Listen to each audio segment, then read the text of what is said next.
At the airport, my son said, "My wife and I are flying first class and you're in cheap economy. You're not on our level." I nodded silently. He didn't know that all the tickets had been bought by me, and on the day of departure, I switched them around. Good day, dear listeners. It's Clara again. I'm glad you're here with me. Please like this video and listen to my story till the end, and let me know which city you're listening from. That way I can see how far my story has traveled. I raised my son, Michael, alone. His father left when Michael was 3, and I never remarried. Instead, I poured everything into that boy, my time, my energy, my savings. I worked double shifts at the hospital for 15 years, wearing scrubs that smelled like antiseptic and exhaustion, so he could attend a good college. I sold my mother's jewelry to help with his down payment on his first house. When he met Jennifer, a corporate lawyer with expensive tastes and a calculating smile, I told myself I was happy for him. Wasn't that what mothers were supposed to do? The first sign came 6 months after their wedding. I'd invited them for Sunday dinner, my small kitchen filled with the smell of pot roast, Michael's favorite since childhood. Jennifer arrived in a designer dress, her nose wrinkling as she surveyed my modest home. "Michael, honey, we really can't stay long," she said, checking her phone. "We have that charity gala tonight. You know, the one where tickets are $500 a plate."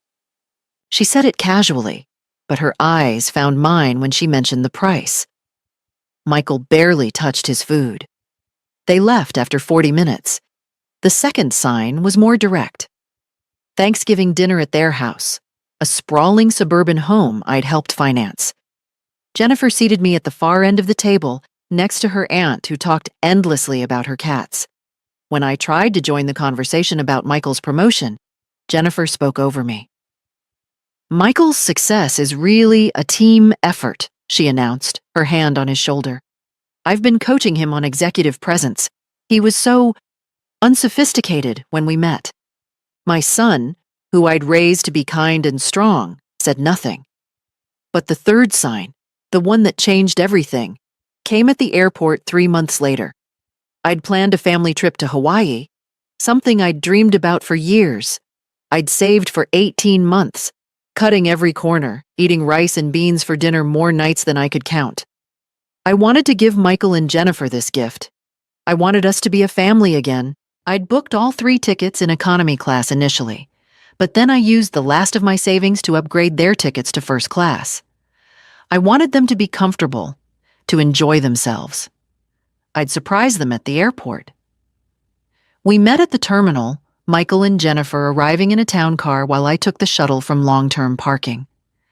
I was pulling my old rolling suitcase, the same one I'd bought 20 years ago, when Michael spotted me near the check-in counter. "Mom," he said, his voice flat.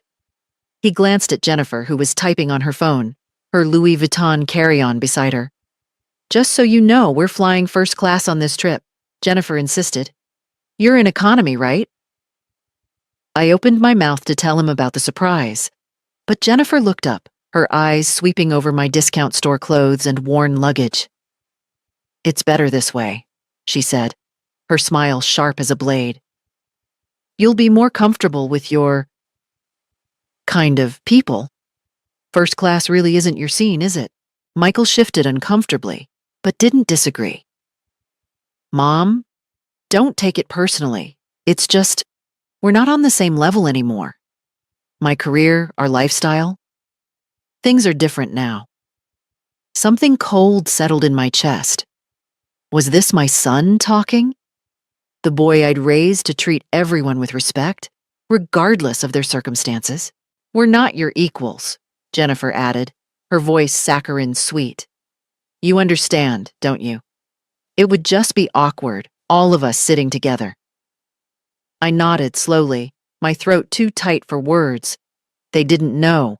They didn't know that I held all 3 boarding passes in my purse. That with one simple phone call to the airline, I could change everything. Michael gave me an absent pat on the shoulder and walked toward the first-class check-in with Jennifer, who didn't even look back. I stood there in the middle of the terminal, travelers rushing past me, and felt something shift inside my chest. Not heartbreak. I'd felt that before. This was different. This was clarity. I pulled out my phone and made a call. I sat in a plastic chair near the departure gate, watching Michael and Jennifer disappear into the first-class lounge. They had access, of course. The tickets I'd purchased for them, the ones I'd paid for with money earned from extra shifts and skipped meals, granted them that privilege. My hands trembled as I opened my phone's calculator. 18 months of savings. The numbers glared back at me.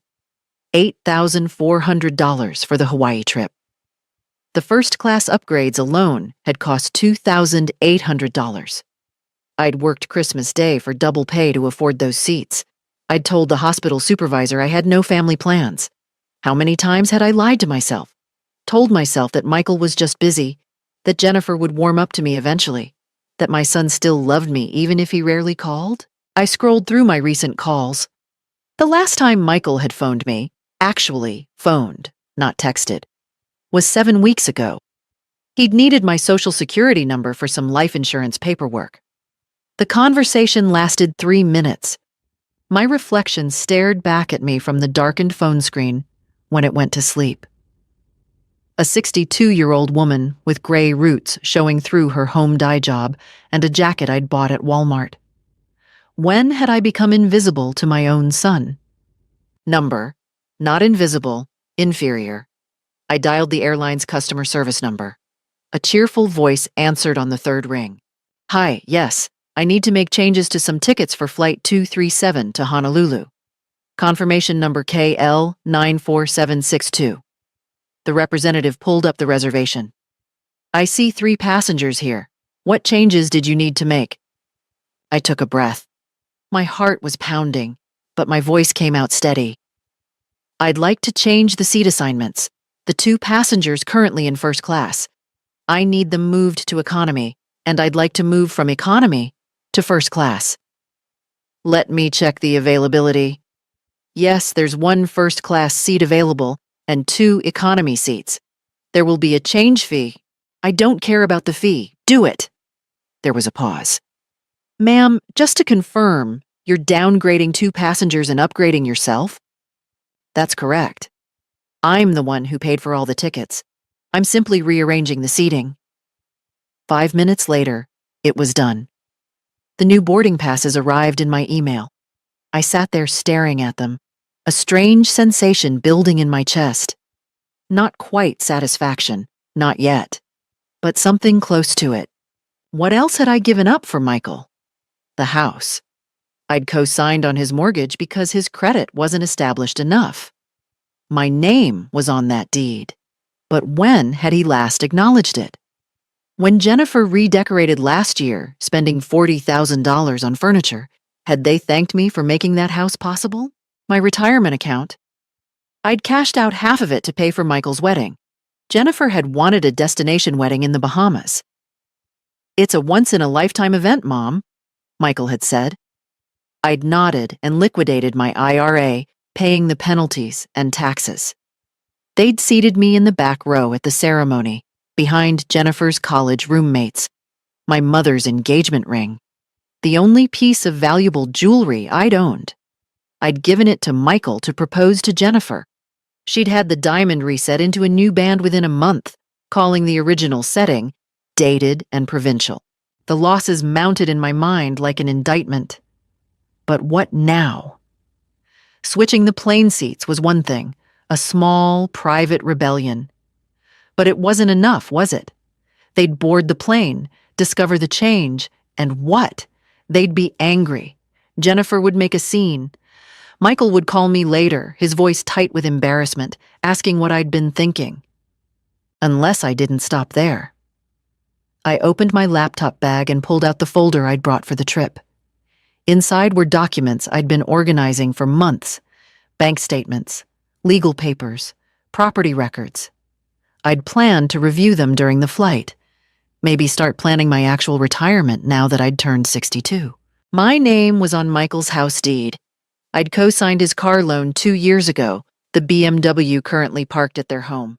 I'd given them $15,000 last year when Jennifer wanted to start her own law practice, money she'd called a family investment. Did I have receipts? Proof. My fingers moved across the laptop keyboard, opening files. Yes. Bank transfers. Emails. Text messages where Michael had promised, "I'll pay you back, Mom, and this is just temporary."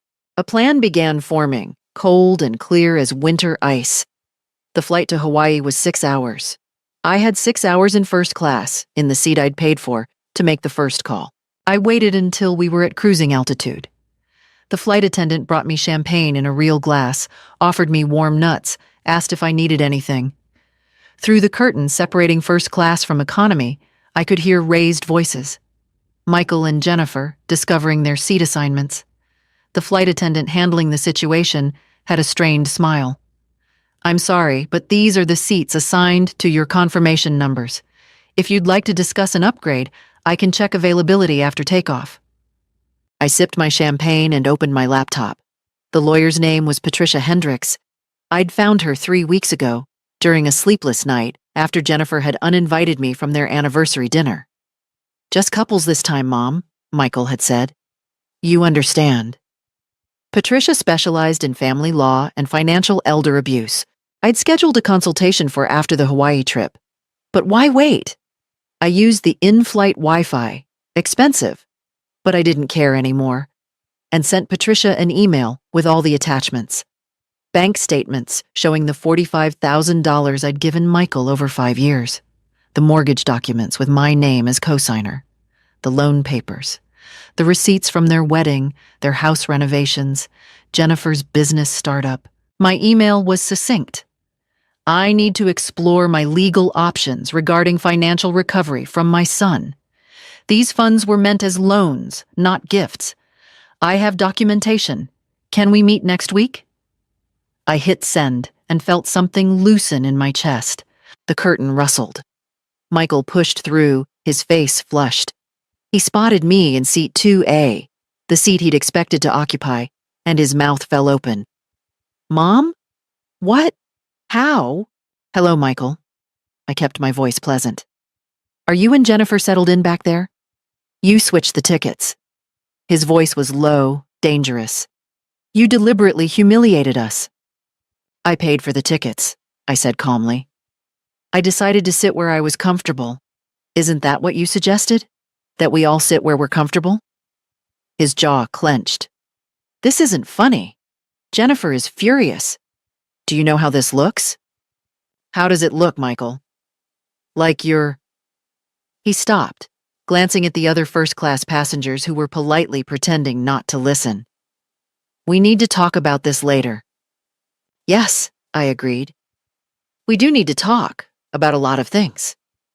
Something in my tone made him pause. "What's that supposed to mean?" "It means I've been doing some accounting. Did you know that over the past 5 years, I've given you $45,000? That's not including the wedding or the mortgage co-signing, just direct transfers." Michael's face went pale. "That was... you offered..." "I offered some of it. You asked for the rest. You said it was temporary. You said you'd pay me back when your investments paid off, when Jennifer's practice got established, when the bonus came through." I pulled out my phone, opened the message history. "Would you like me to read your texts?" "Thanks, Mom. You're a lifesaver. I'll get this back to you soon." That was 18 months ago. I never saw $1. "Are you seriously keeping score?" His voice rose. "I'm your son." "Yes," I said quietly. "You are. And I've spent the last 24 hours asking myself when exactly you forgot that I'm your mother." The flight attendant approached. "Sir, I need to ask you to return to your seat for safety." "This is ridiculous," Michael hissed at me. "We'll talk when we land." But as he turned to leave, I saw it. Fear flickering in his eyes. He understood that something had shifted. That the mother who'd always said yes, who'd always sacrificed, who'd smiled through every slight and dismissal, was gone. An hour later, my phone buzzed with an email response from Patricia Hendricks. I've reviewed your documents. You have a strong case. I can meet Monday at 10 a.m. Bring all original paperwork.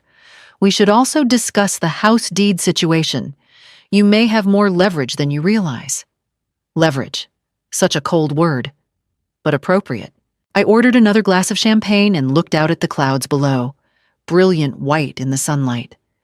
Somewhere behind that curtain, Michael was probably telling Jennifer about our conversation. Jennifer, who'd called me unsophisticated, who'd said I wasn't their equal. They had no idea what was coming. By the time we landed in Honolulu, I'd drafted a detailed timeline of every loan, every gift, every financial request. I'd screenshotted text messages. I'd created a spreadsheet that would make any lawyer weep with joy. Michael and Jennifer deplaned before me. They rushed off the aircraft the moment they could, avoiding eye contact. I took my time, thanking the flight crew, collecting my things. In the terminal, I saw them waiting near baggage claim, their faces tight with anger. Jennifer's arms were crossed. Michael was on his phone, his jaw clenched. I walked past them toward the car rental counter. I'd booked my own car. Why would I assume we'd share transportation? We weren't on the same level, after all. I spent the first 3 days in Hawaii alone, and they were glorious. I'd booked us all at the same resort, a beachfront property I'd saved 18 months to afford. But I'd reserved separate rooms. Mine had an ocean view. I'd put Michael and Jennifer in a garden view room on the first floor, near the ice machine. Each morning, I had breakfast on my balcony, watching the sunrise paint the waves gold and pink. I went to a luau. I took a snorkeling tour. I read 2 novels I'd been meaning to get to for years. I didn't call Michael. I didn't text. I simply existed without them. My phone rang constantly. Michael, Jennifer, Michael again. I let it go to voicemail. On day 3, they found me at the resort restaurant, having lunch alone with a Mai Tai and a good book. We need to talk. Jennifer stood over my table, her designer sunglasses pushed up on her head. Michael hovered behind her, looking miserable. I'm reading, I said pleasantly. Mom. Michael pulled out a chair uninvited. This has gone far enough. You've made your point. Have I? What point did I make? Jennifer sat down too, her movements sharp with anger. You embarrassed us on the plane. You've ignored us for 3 days. You're acting like a child. I marked my page and set the book down. A child? That's interesting. Tell me, Jennifer, when children take their parents' money and don't pay it back, what do we call that? Her eyes narrowed. Excuse me? Michael, did you tell your wife that I've loaned you $45,000 over the past 5 years? Not to mention co-signing your mortgage and your car loan? Michael's face flushed. That's between us, Mom. That's private. Is it? Because when I consulted with my lawyer, your lawyer? Jennifer's voice cracked like a whip. You got a lawyer? I met with Patricia Hendricks 2 days ago, over video call. Wonderful technology, don't you think? I sipped my Mai Tai. She confirmed what I suspected. Those loans you never repaid? I have documentation. Text messages where you promised repayment. Bank transfers, emails, a paper trail that any court would find very compelling. Michael leaned forward, his voice dropping. You can't be serious. You're going to sue your own son? Why not? You treated your own mother like she's beneath you. Jennifer's laugh was harsh. This is what this is about? Your feelings are hurt? No, I said calmly. This is about respect and money. Mostly money, actually. Patricia says I have an excellent case for financial elder abuse. The word hung in the air like a bomb. Elder abuse. A legal term with serious implications.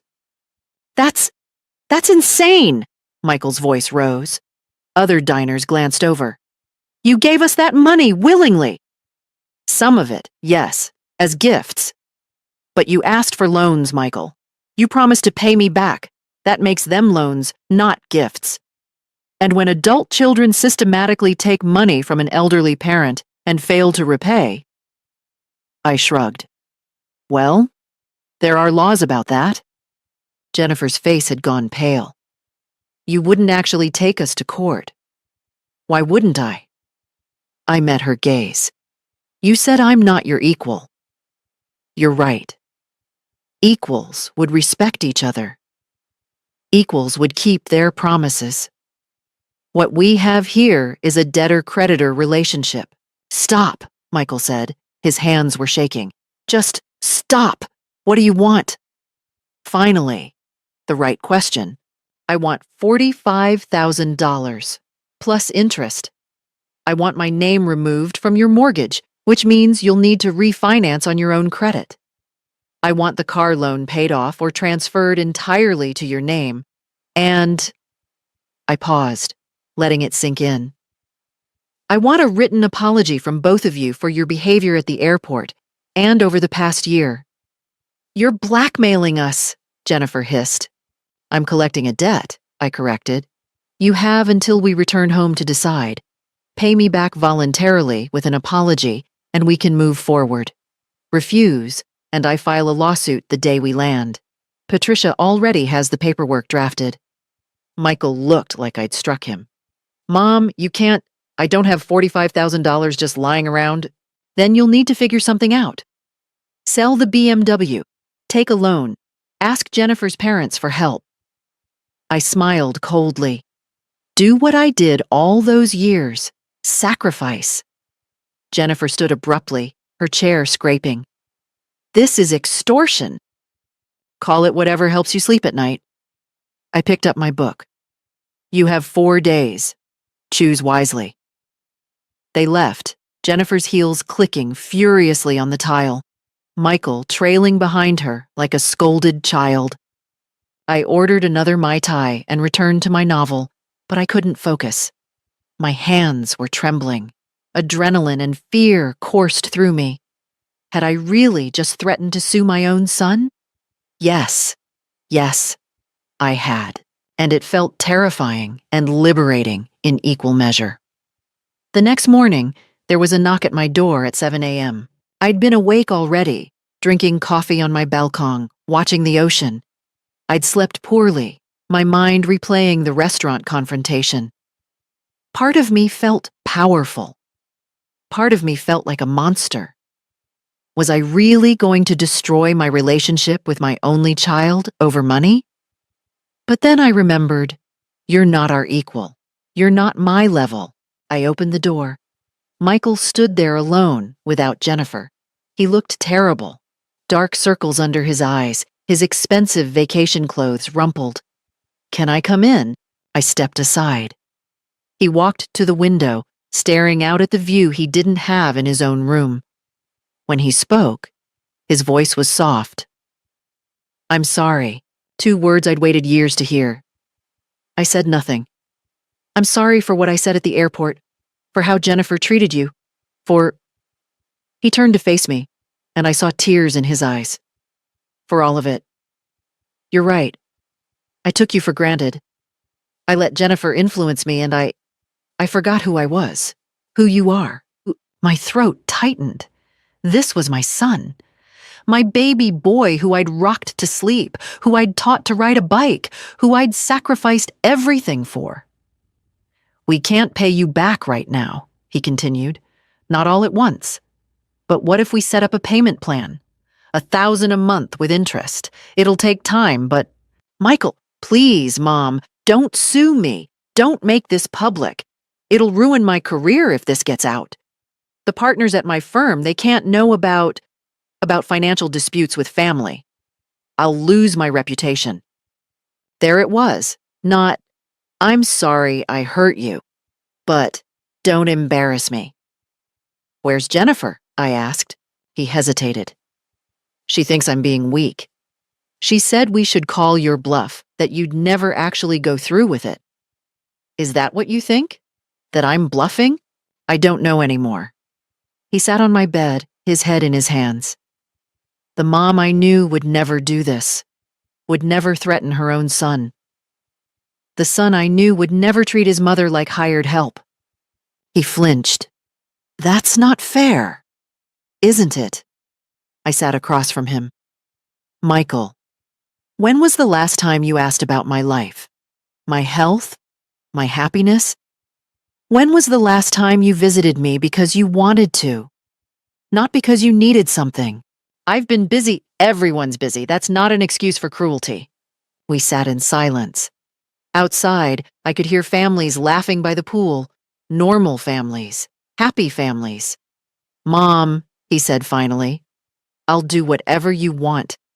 Just please don't destroy our relationship over this. And there was the manipulation. Subtle, but unmistakable. He was framing this as my choice, my responsibility. If our relationship ended, it would be because I sued him, not because he'd disrespected and exploited me for years. Our relationship is already destroyed, Michael. You destroyed it when you decided I wasn't your equal. I didn't mean it like that. Then how did you mean it? He had no answer. My phone buzzed, a text from an unknown number. This is Jennifer. We need to talk. Meet me at the beach bar in 30 minutes. Alone. I showed Michael the text. His face went pale. Don't. She's angry. She might say things I need to hear. Mom, please. I stood up. You should go. I need to get ready. You're really going to meet her?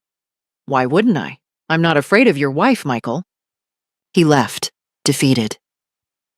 I watched him trudge down the hallway, shoulders slumped, and felt a pang of guilt.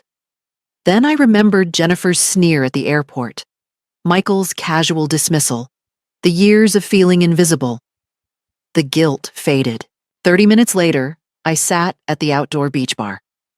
Jennifer arrived exactly on time, wearing a white linen dress and oversized sunglasses. She ordered a mimosa without asking if I wanted anything. Let's talk, she said, removing her sunglasses. Her eyes were cold. Woman to woman. All right. You're making a mistake. Suing Michael will accomplish nothing except destroying your family. He's your only child. Are you really willing to lose him forever over money? He was willing to lose me over a plane seat. She waved dismissively. That was thoughtless, not malicious. You're being vindictive. I'm being practical. I'm 62 years old with a depleted retirement account because I gave my money to my son. What happens when I can't work anymore? When I need care? Will Michael help me then? Based on recent evidence, I doubt it. Jennifer leaned forward. What if I told you we'd include you more? Family dinners every month, holidays together.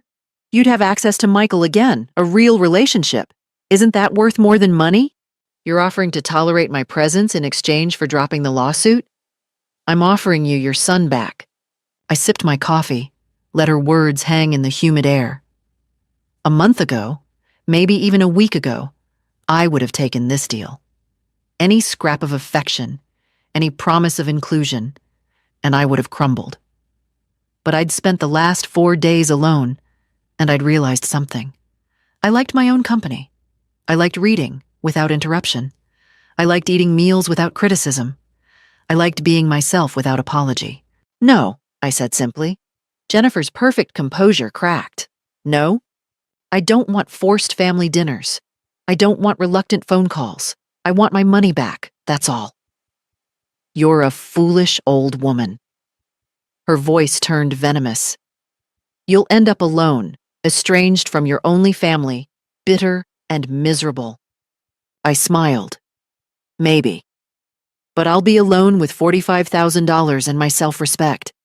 That sounds better than being tolerated by people who despise me. Jennifer stood abruptly, her face flushed with rage. You'll regret this. Perhaps. But not as much as I regret raising a son who married you. She left without another word. I finished my coffee and ordered breakfast. My hands weren't shaking anymore. They waited 2 days. 2 days of silence while I snorkeled, read on the beach, and had dinners alone with a view of the sunset. 2 days during which I didn't see them at all, though I knew they were somewhere in the resort, plotting. On our last evening in Hawaii, They came to my room together. It was 8 p.m. I'd just showered and put on my pajamas, planning to pack for our morning flight. The knock was soft, almost apologetic. Michael stood there with Jennifer, both dressed for dinner, somewhere expensive judging by their clothes. Michael held a bottle of wine. "Mom," he said, his voice gentle. "Can we come in? Please? We want to talk. Really talk, no fighting." Against my better judgment, I let them in. Jennifer settled on the small sofa, her posture perfect, her smile warm. It was unnerving, this sudden shift from venom to charm. "We've spent the last 2 days really reflecting," she said. "And you're right. We've treated you horribly." Michael sat beside her, nodding. "I talked to my therapist." "You don't have a therapist," I said. A flash of irritation crossed his face, quickly smoothed away. "I mean, I talked to Jennifer, and she helped me see things clearly. We've been selfish. We've taken you for granted. We want to make it right." "How?" I sat in the armchair across from them, my arms folded. Jennifer leaned forward, earnest and open.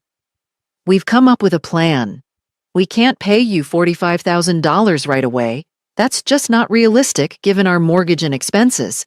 But what if we did something better?" "Better than returning money you borrowed? We want you to move in with us," Michael said. The words hung in the air like a trap. "Move in?" I repeated. "Think about it," Jennifer said, her voice warm as honey. "You're still working those exhausting hospital shifts. You're living in that small apartment struggling with bills. We have a 4-bedroom house. You could have your own suite. Bathroom, sitting area, everything. You'd save on rent, on utilities. We'd be together as a family," Michael added quickly.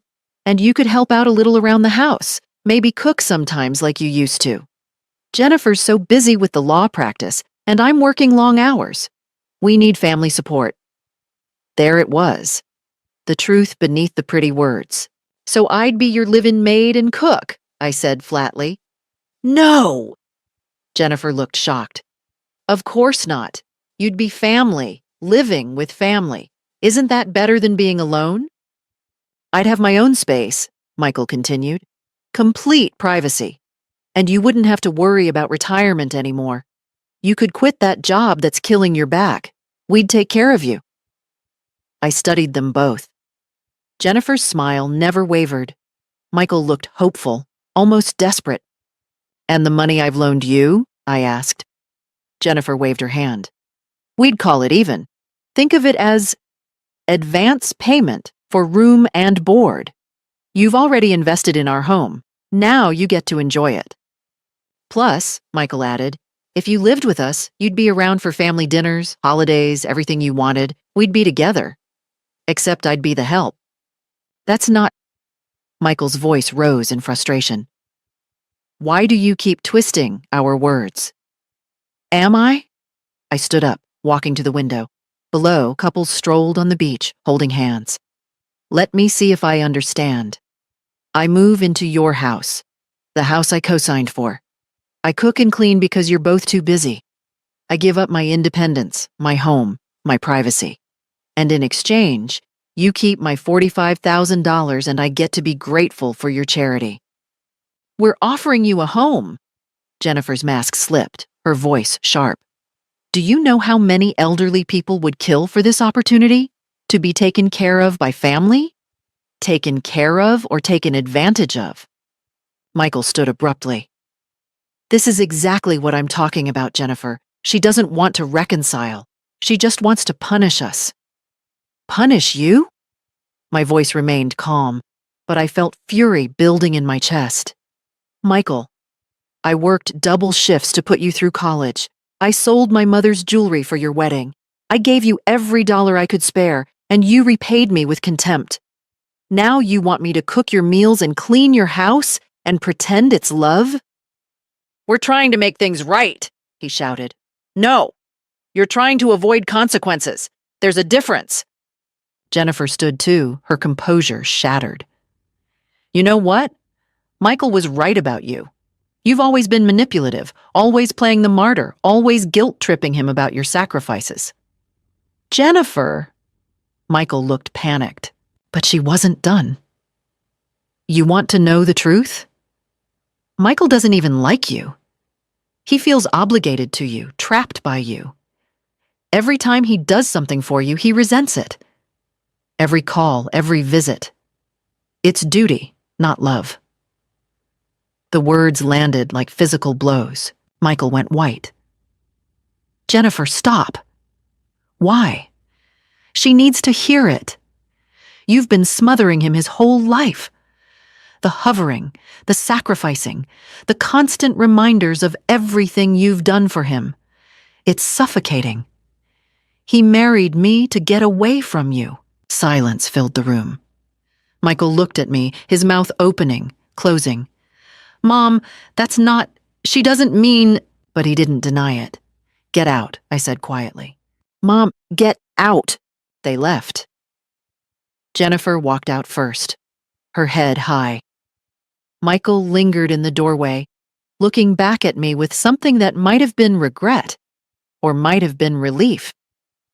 When the door closed, I sat on the bed, my whole body shaking. Not with tears. With rage. Jennifer was right about one thing. I had sacrificed everything for Michael.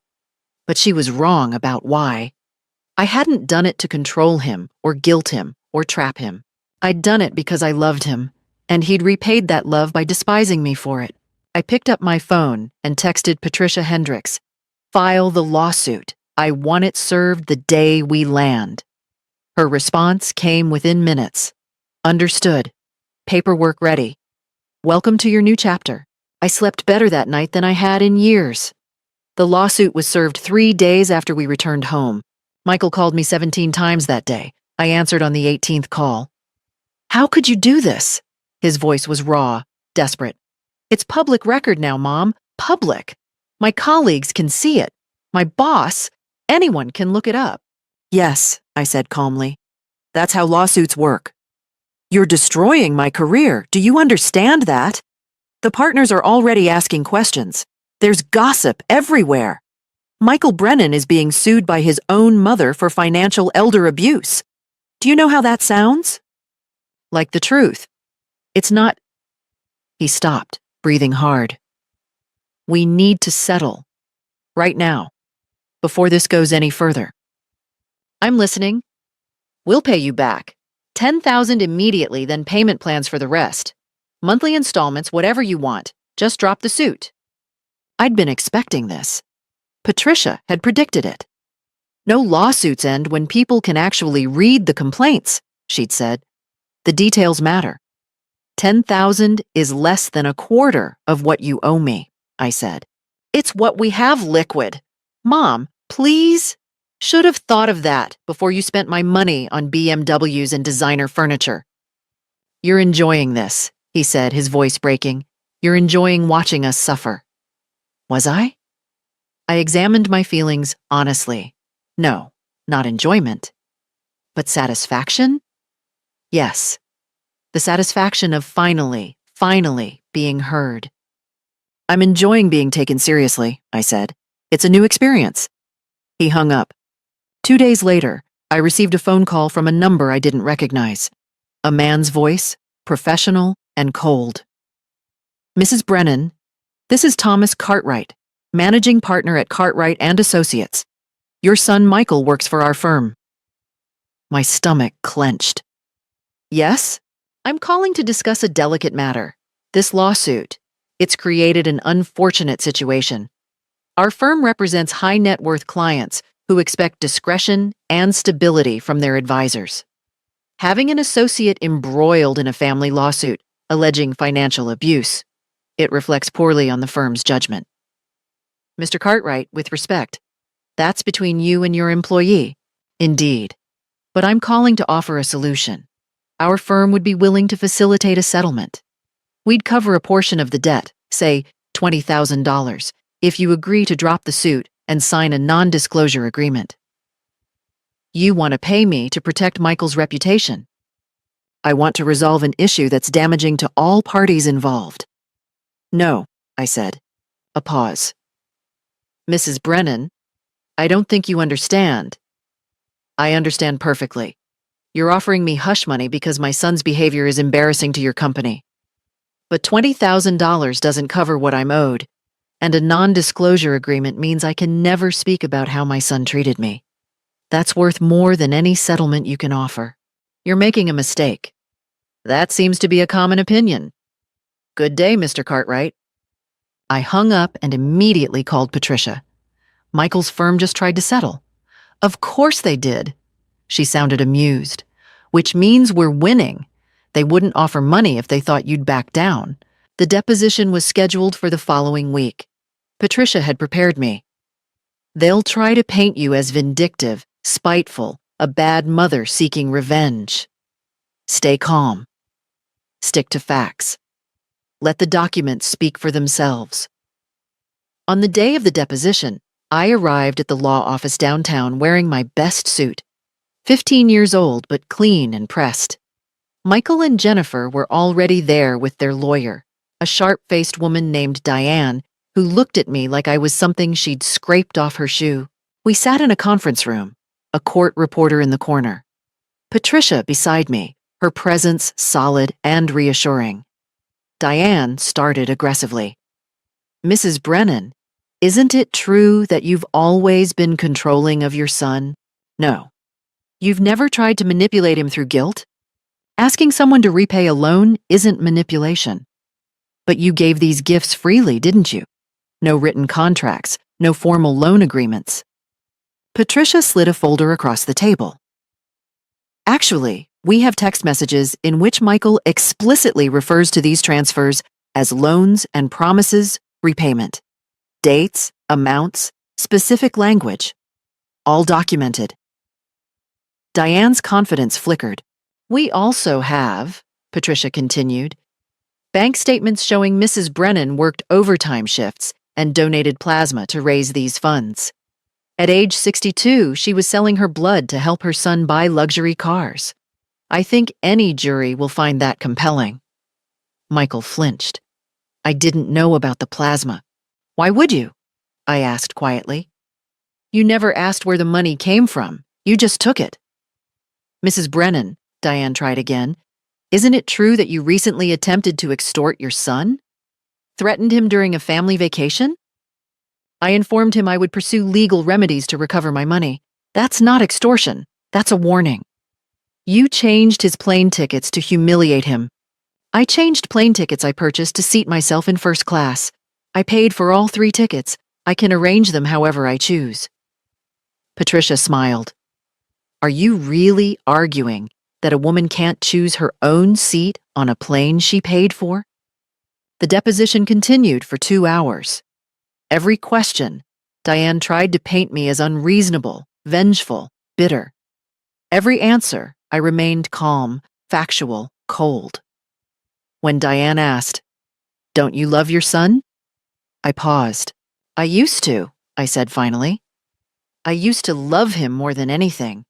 Now I'm not sure what I feel.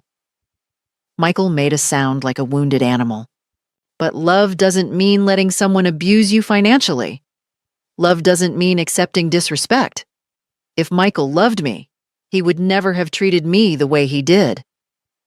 After the deposition, in the hallway, Michael caught my arm. Mom, please. We can still fix this. I looked at his hand on my arm, then at his face. There's nothing to fix, Michael. You made your choices. Now live with them. Jennifer appeared, pulling him away. Don't beg her, she hissed. She's not worth it. I walked out of the building into bright sunshine, Patricia beside me. That went well, she said. Did it? Very. Their lawyer knows they're in trouble. I expect a settlement offer within 48 hours. She was right. The next day, Michael's lawyer called with a new offer. $45,000, paid in full within 30 days, plus removal of my name from all co-signed loans. Everything I'd asked for. Everything I was owed. Do you want to accept? Patricia asked. I thought about it. Thought about Michael's face at the deposition, The fear and anger and shame. Thought about Jennifer's venom. Thought about all the years I'd spent making myself small so they could feel big. Yes, I said, but I want one more thing. What's that? A written apology, from both of them, admitting what they did and how they treated me. On record. Patricia laughed. They'll never agree to that. Then we go to trial. 2 days later, I received 2 letters. Handwritten. Michael's was 3 pages long, rambling and full of excuses, but containing the words, "I'm sorry for how I treated you. You deserved better." Jennifer's was shorter, stiffer. "I apologize for my behavior during the Hawaii trip and for any disrespect shown. It wasn't much, but it was acknowledgement. It was proof. I accepted the settlement." The check arrived via courier on a Tuesday morning. $45,000. Certified. Cleared. I deposited it into a new bank account I'd opened specifically for this purpose. An account with only my name on it. An account no one else could access, cosign, or guilt me into draining. Patricia called that afternoon. The mortgage company confirmed, "Your name's been removed from Michael's deed. He refinanced at a higher interest rate because his credit wasn't as good as he thought. The car loan's been transferred entirely to his name, too." "What about his job?" She paused. "I shouldn't tell you this, but my paralegal has a friend at his firm. Michael wasn't fired, but he was passed over for partner. The lawsuit created too much scrutiny. Apparently, when the managing partner looked deeper, they found some irregularities in how Michael had been handling client expenses. Nothing criminal, but ethically questionable. So he's stuck as an associate. For the foreseeable future, yes." I felt a cold satisfaction at that. Not joy, I wasn't cruel enough for joy, but justice. The feeling that actions had consequences. 2 weeks later, I ran into Michael's colleague at the grocery store. She recognized me. We'd met once at a company event years ago. "Mrs. Brennan," she said, her voice carefully neutral. "I heard about everything." I braced for judgment. "Good for you," she said quietly. "My mother went through something similar with my brother. She never stood up for herself. I'm glad you did. That's when it started. The unexpected support. Other people, mostly women, who'd experienced similar situations. Adult children who'd exploited their parents' love and generosity. Mothers who'd been taken for granted, dismissed, reduced to ATMs and domestic labor. I received emails through Patricia's office, letters forwarded from the court. Thank you for fighting back. You gave me courage. I'm consulting a lawyer, too. I'd become an accidental symbol, but I didn't want to be a symbol. I just wanted my life back. I used the settlement money carefully. First, I replenished my retirement account, not all of it, but a good portion. Then I paid off my credit cards, which I'd maxed out during the years of helping Michael. Then, I did something purely for myself. I booked a 2-week trip to Italy, alone, first class. First, before I left, I received one more communication from Michael, an email. "Mom, I know you don't want to hear from me, but I need to tell you something. Jennifer and I are separating. After the lawsuit, after everything that came out, I started seeing things differently. The way she talked about you, about other people. Her priorities. I realized you were right about a lot of things. This doesn't excuse what I did, but I wanted you to know. I'm in therapy now. Real therapy. Trying to figure out how I became someone who could treat his own mother that way. I don't expect forgiveness, but I needed you to know I'm trying. Michael." I read it 3 times. Looked for manipulation, for hidden requests. Found only exhaustion and maybe, possibly, the beginning of self-awareness. I didn't respond. A month later, a mutual acquaintance told me Jennifer had moved out of the house. She'd taken a position at a firm in another state. "Just packed up and left," the acquaintance said. "Michael's living alone in that big house now. The house I'd helped him buy. The house that was now entirely his burden to maintain." I thought about him there alone and felt nothing. Not pity. Not satisfaction. Just a clean, blank space where motherly worry used to live. When I left for Italy, I put my phone on airplane mode and didn't check it for 2 weeks. I walked through Florence, ate pasta in small trattorias, stood in front of Michelangelo's David, and cried. Not from sadness, but from the pure relief of beauty. On my last night in Rome, sitting at a cafe watching the sunset over the Colosseum, I received a message through the hotel Wi-Fi. From Patricia. Thought you'd want to know. Michael's house is listed for sale. He's downsizing to an apartment. Jennifer filed for divorce and is demanding half of everything, including his retirement accounts. His firm cut his salary by 15% due to performance issues. On the bright side, none of this is your problem anymore. Enjoy Rome. P. I ordered the most expensive wine on the menu and toasted to myself. Michael had built a life on debt, financial and moral. Now, he was paying for both. Not because I'd destroyed him, but because the foundation had always been weak. I'd just been the one who stopped holding it up. The house sold within 2 months. At a loss, I heard later.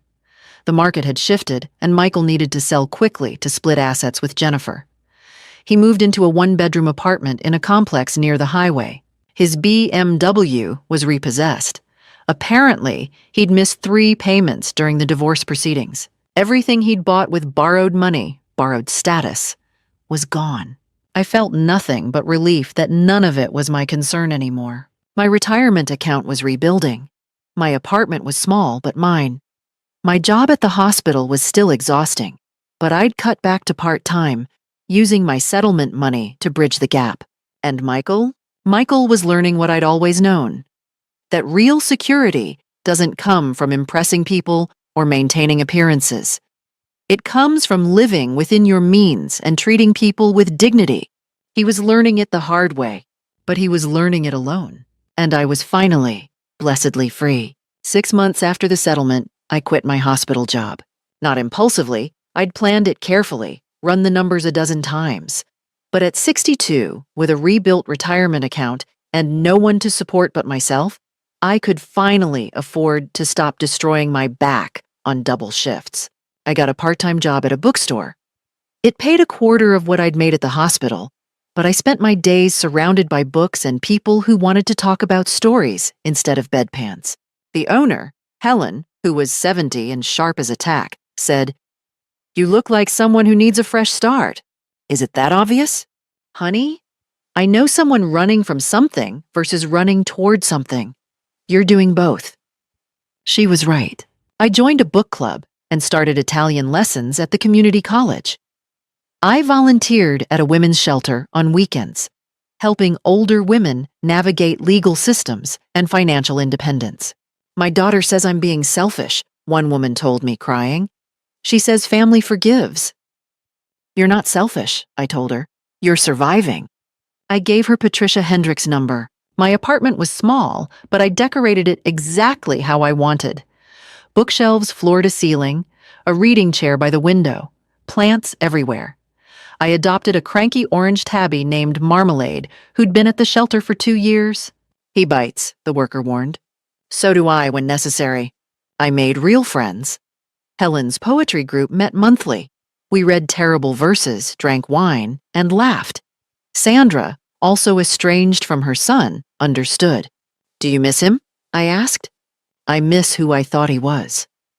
But that person never existed. I invented the grateful son in my head. Reality was different. "Yes," I said, "exactly that." Meanwhile, through bookstore gossip, I heard about Michael. The divorce from Jennifer had been brutal. She'd gotten half of everything. He'd sold the house at a loss and moved into an apartment in a rough neighborhood. His repossessed car meant he took the bus to work now. He'd been let go from his firm. Restructuring, officially. Everyone knew the partners didn't trust him anymore. He'd found work at a smaller firm, making half his previous salary. Jennifer remarried within a year, a senior partner at her new firm, mansion in the suburbs, perfect life on social media. She'd moved on without a backward glance. Michael sent emails every few months, never asking for anything, just updates. I'm in therapy. I understand now what I did to you. I never responded. Not from cruelty, but self-preservation. I couldn't afford hope anymore. Helen asked one day, "Will you ever forgive him?" I don't know. Forgiveness feels like saying what he did was okay, and it wasn't. If forgiveness means you're not carrying it anymore. Maybe, but I'm not there yet. I traveled more. Weekend trips, a cruise to Alaska, another visit to Italy. I learned my own company was better than being with people who made me feel small. On my 63rd birthday, I had dinner alone at an expensive restaurant. Tasting menu, wine pairing, no apologies. The waiter asked, "Celebrating?" "Yes," I said. "My independence." Walking home that night, I realized I was genuinely happy. Not performance. Real contentment. I had enough money. Friends who valued me. Work that didn't break my body. A cat, books, wine, plants, poetry. Everything I needed. And Michael? Michael had everything he'd earned. Still in that apartment. Still at the smaller firm. Still alone. Jennifer had blocked him. His friends had moved on. He'd built his life on money and status, and when those evaporated, nothing remained. Part of me felt sorry for him, but the rest remembered standing in that airport terminal, hearing my son tell me I wasn't his equal. And I felt nothing but grateful I'd finally believed him. If you're listening to this and you see yourself in my story, whether you're the parent being taken advantage of or the child who stopped seeing your parents as human beings, ask yourself, what would you do? Would you stand up for yourself even if it meant losing the relationship? Or would you keep sacrificing, hoping things would change? I can't answer that for you.